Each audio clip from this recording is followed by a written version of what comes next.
Mga kaparokya, pag-usapan naman po natin ang TV ratings ng dalawang noontime show at isama na po natin ang post ng isa sa tape defender na si Ted regarding sa Eat Bulaga. So mga kaparokya, yung kaibigan natin si Lion Here TV ay mukhang na-excite sa lumabas na TV ratings nitong araw po ng Miyerkules dahil nauna pong i-release ang araw ng Miyerkules kesa sa araw po ng Martes.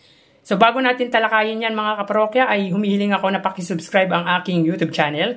Pakiclick ang bell icon para una kayong manotify sa mga bagong video na ilalabas ko. At pakidamay nyo na din na i-follow ang aking Facebook page na Mega TV at TikTok account na Kaparokya TV. Salamat! So kahapon nga ay binigay ko ang ratings para sa araw ng Lunes kung saan ang It's Showtime ay nakakuha ng 7.5% at ang Eat Bulaga naman po ay 3.5%.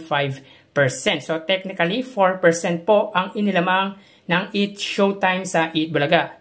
So since ang It's Showtime ay lumabas na din po sa GMA Network ay talagang namamayagpag po sila pagdating sa TV ratings. So unfortunately ay malalaktawan po natin mga kaparokya ang araw ng Martes at move on po tayo sa araw po ng Wednesday TV ratings.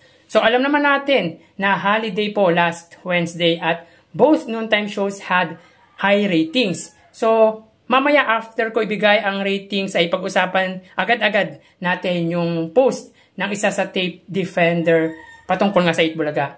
So dito makikita po natin na ang It's Showtime ay may 9.2%.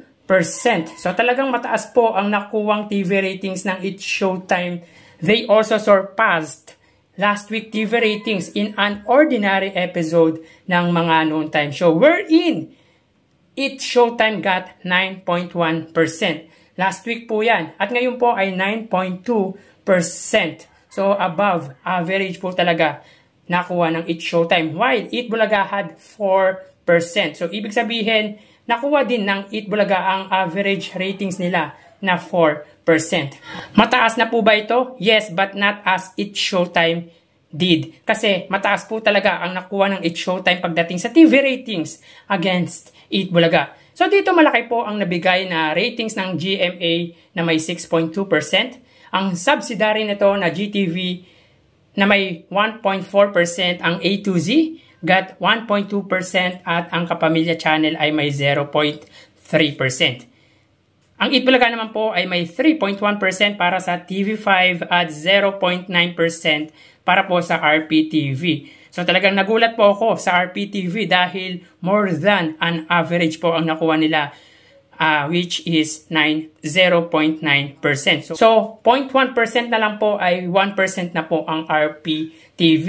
Kung titingnan natin ay mababa po ang nabigay ng TV5 while ang RPTV ay mataas. Meaning, may posibilidad talaga na ma-reach ng RPTV ang 1% ratings dahil onti na lang ay makukuha na nila ito. Kung single channel naman ang pag-uusapan ay malayo ang inilamang ng GMA sa TV5.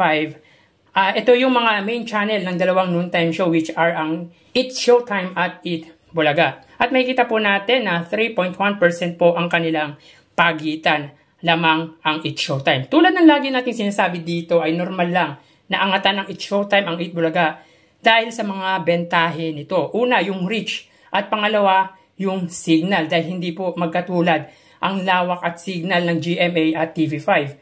At kung titignan din natin mga kaparokya, ang It's Showtime po ay 4 na TV stations ang nilalabasan. Unlike sa Eat Bulaga ay 2 TV stations lang. Sabi nga nila, bakit daw ang Batang Quiapo ay mataas ang ratings since nasa TV5 din naman sila. Kasi ganito po yun, para po sa akin mga kaparokya, hindi ko po alam kung agree po ba kayo sa paliwanag ko or hindi. Si Batang Quiapo po kasi hindi lang po sa TV5, meron din po silang A to Z at Kapamilya Channel. Kung ang It's Showtime nga ay may average na 1% sa A to Z, how much more pa po kung sa gabi, which is alam naman po natin na halos lahat ay nasa bahay na galing sa trabaho. Kung yung Eat Bulaga nga may 3% average at sa TV5, for sure more than 3% din makukuha ng Batang Quiapo. So advantage pa din talaga ang Batang Quiapo kasi 3:1 TV station or channels plus factor pa na ang viewers talaga ng Batang Quiapo ay galing pa sa ang probinsyano. So, talagang iba rin po talaga ang hatak ni Coco Martin. Well, again, both noontime shows got the highest TV ratings for Wednesday. Dahil sa TV ratings na yan, mga kaparokya, sabi ng tape defender na si Ted, ay nagbaba na daw ng ad rates ang Eat Bulaga dahil sa patuloy na pagbaba ng ratings ng nasabing longest running noontime show na Eat Bulaga. Sabi dito ni Ted ay 50,000 daw per 30 seconds ang ad rates at minsan pa nga daw ay 20,000 to 30,000 ay pinapatulan na daw ng Eat Bulaga. Samantalang sa Eat Showtime daw ay 980,000 per 30 seconds. At ang dahilan daw ng pagkawala ng 24/7 sa GMA ay dahil sa financial allocation kung saan yung MZ Production daw ang kumakargo sa gastusin ng TVJ Production. So sige, ipagpalagay na po natin na 50,000 per 30 seconds ang ad rates ng Eat Bulaga. Alam nyo mga kaparokya, kung ako man ang advertisers, dun din ako sa mas mababa pupunta kesa naman sa mas mataas.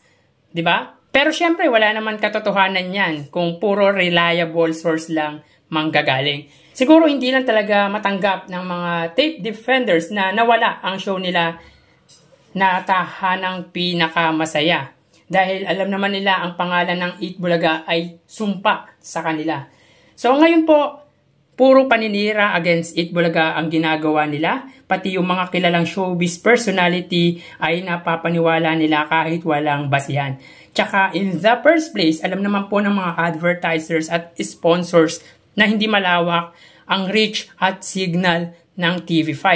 Hindi utak biha or tanga ang isang kumpanya. Masusing pinag-aaralan nila yan. Tsaka may loyal talaga na kumpanya sa Eat Bulaga. Ngayon para sa akin, kung totoo ang sinasabi nila, pakita nila yung resibo, hindi yung hearsays lang. At magpakita sila ng pruweba para mapaniwala ang tao. Yung Eat Bulaga nga nagpakita ng resibo galing sa Security and Exchange Commission. Yun ay di mo pwedeng doktorin yung galing sa SEC. Kaya di sila pinapansin ng Eat Bulaga dahil puro kasinungalingan ang lumalabas sa kanila. Again, bumaba man ang ratings ng Eat Bulaga, di basta-basta mawawala ang mga sponsors at advertisers. Actually, nadagdagan pa nga mga kaparokya. At yung sinasabi ni Ted na financially allocation na kung saan ang MZ Production ang siyang kumakargo sa financial status ng Eat Bulaga or ng TVJ Production ay hindi ko po pinapaniwalaan yun. And I guess most of you ay agree sa akin. Actually, na-topic ko na to but gusto kong ulitin na both parties had decided to part ways. Siguro mas priority ni Vic Soto na gumawa ng sariling sitcom sa mother station kung nasaan ang Eat Bulaga. At yung sinasabing kinakargo daw ng MZ, yung gastusin ng TVJ Production, ay malabo pong mangyari yun. Dahil unang-una, kumikita naman po ang Eat Bulaga. Pangalawa, si MVP ang co-producer nila na isa sa pinakamayaman dito sa bansa. Mas mayaman pa po siya sa ABS-CBN at sa GMA. Kaya malabo po talaga yung sinasabi ng tape defender na si Ted. Kung si MVP mga kaparokya or Manny V. Pangilinan ay nakasandal sa pader dahil sa Eat Bulaga para sa TV station niya, ganun din ang Tito Vic and Joey or yung TVJ or yung Eat Bulaga nakasandal din sa pader. Kaya malabong malabo na mangyari yung kinakalat ng tape defender single dyan. Sabi nga mga kaparokya ng marami, pag-inggit, pikit.